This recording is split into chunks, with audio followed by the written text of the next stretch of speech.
Back to Yoda's Free Spot. My name is Nyota. Today is gonna be a story time about the time I got used. And yes, I won't be putting out any real names. This happened a long time ago, so pretty sure it's fine. I'm putting this on YouTube. So Mama say Kevin. I'm using it Kevin.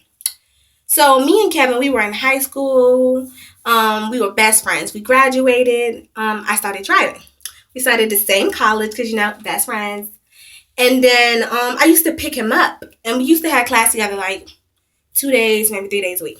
So I used to pick Kevin up, and Kevin used to started out with Kevin giving me like $10 every time. Well, not $10 every time, $10 each week that Kevin rode in my car.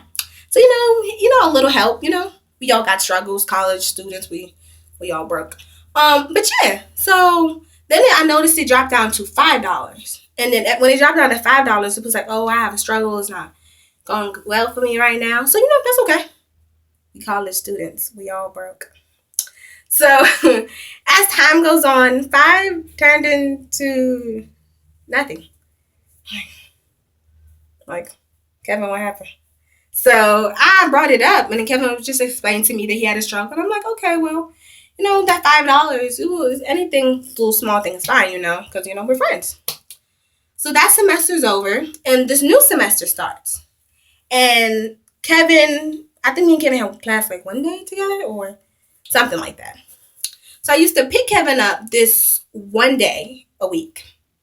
And Kevin would get in the car and not give me anything. And then when I would say something, Kevin wouldn't outright say he had a problem with it, but he would catch your attitude. Like, he would catch your attitude. So, for a long time, it was weighing on me, but I didn't say anything. So, it really was stressing the friendship, but like I said, I wasn't saying nothing.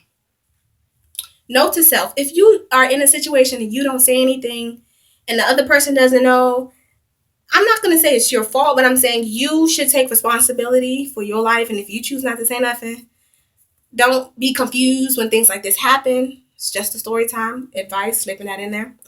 So, I finally one day grew some cojones and decided to ask. I'm like, so Kevin, the other day when I asked you for gas money, you seemed to have caught an attitude. I just like to know why. And Kevin was like, oh, well, I'm your best friend and I don't feel like I should have to pay every time I get in your car. And I'm just calculating in my head, like, every time you ride the bus or the train or however you get to school, I don't recall them things being free. And I know when I was riding the bus and the train, it was like expensive. So I'm thinking, so the things, the comments that he made, like, oh, we're friends, so I shouldn't have to pay all the time. Things like that was the reasons why I stayed quiet for so long. Because I thought me asking for this money made me a bad friend. But you see, I was young. It was a learning experience. I took it as a lesson. So then I explained to Kevin that, well, I have a struggle too. I can't just afford to be going out of my way to pick you up for absolutely nothing. And Kevin's like, oh, well, I have a struggle too. This was the problem. Kevin didn't care that I had a struggle too. Kevin felt like his struggle was more important than mine. And I'm saying if we both got struggles, I would think that compromise would be a friendly thing to do. Not just, oh, well, I feel like I should ride because I am your best friend. And then I'm just thinking, like, I just couldn't believe that Kevin was treating me like this. And then Kevin also brought up that, oh, when we were in high school, he used to buy me things. And I'm thinking,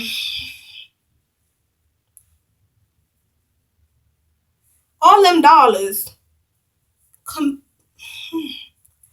to $15 rides.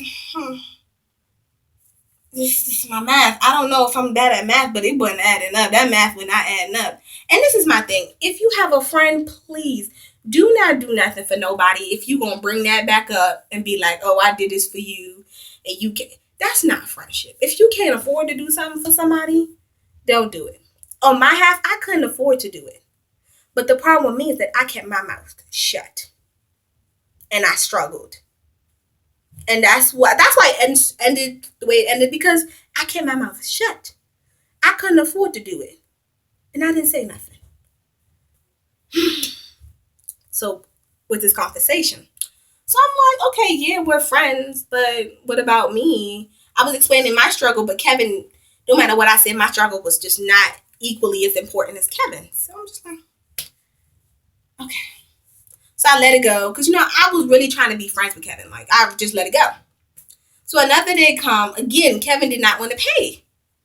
So I wasn't saying anything when we first met up. So when we finally got in the car, I was like, "So, are you gonna start paying gas money anytime soon?" And then Kevin tells me, because we were talking before, and I was talking about going to buy a pet. And Kevin, after I made that comment to Kevin, Kevin's like, "Oh well, you have money to go buy a pet, but I need to pay you gas money." A real friend would never check you on in your wallet, your money. What does my money have to do with me going out of my way to pick you up? And that's something really important. A real friend would not check you in your pocket when you're going out of the way for them. That's not a real friend. And Kevin didn't care about what I was going through. Kevin just cared that Kevin got a free ride. So after Kevin said that, I'm just like, it really just hit me at that point. That just really just hit me at that point. But long story short, after that, what happened? I dropped Kevin off, and that was the end of that story.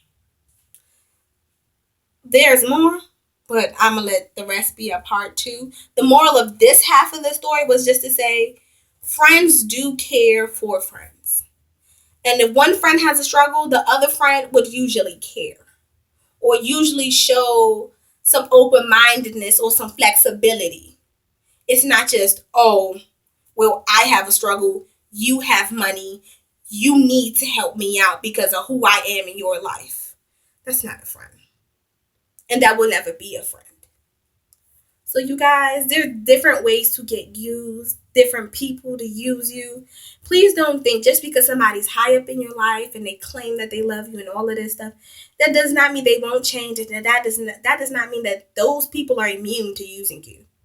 So we should really just stay on our P's and Q's all the time and just be mindful. So that was just part one. I don't want to go into all that. But you guys have a great night. Thank you for watching. Like, comment, and subscribe. Enjoy your night.